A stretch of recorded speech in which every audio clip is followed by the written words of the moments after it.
Poseidon is one of the most prominent figures in Greek mythology, known as the god of the sea, earthquakes, and horses.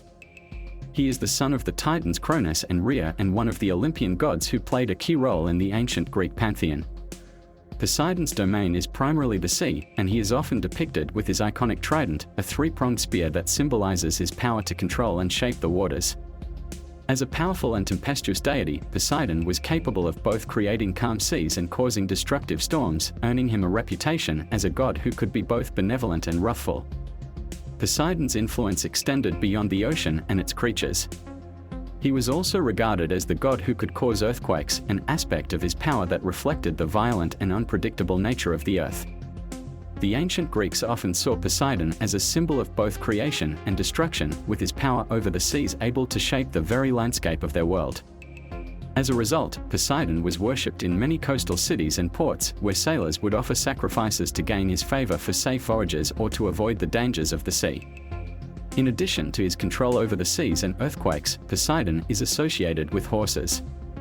In some myths, he is credited with the creation of horses, and he is often depicted as riding a chariot drawn by magnificent steeds.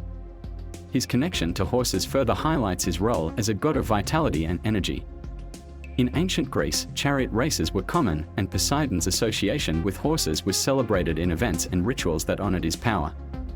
Horses were seen as a symbol of strength, and Poseidon's ability to tame and control them reinforced his image as a god who governed the forces of nature.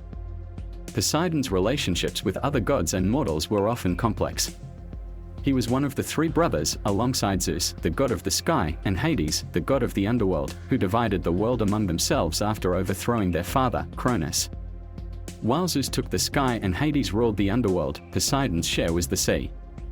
Despite his significant domain, Poseidon's myths often revolve around his interactions with both gods and humans, showcasing his temperamental nature and the consequences of angering him. For instance, Poseidon's rivalry with Athena over the patronage of Athens is a famous myth in which both gods offered gifts to the city, with Poseidon's saltwater spring proving less appealing than Athena's olive tree. Throughout Greek mythology, Poseidon's character is a blend of both admiration and fear. While he was revered as a protector of sailors and seafarers, he was also feared for his ability to unleash storms and earthquakes when angered. His divine power was often invoked for both blessings and warnings, and his myths convey the unpredictable and uncontrollable nature of the sea itself. Poseidon's importance in Greek culture cannot be overstated, as his influence spanned not only the physical realm of the oceans and earthquakes but also the cultural and spiritual lives of the ancient Greeks.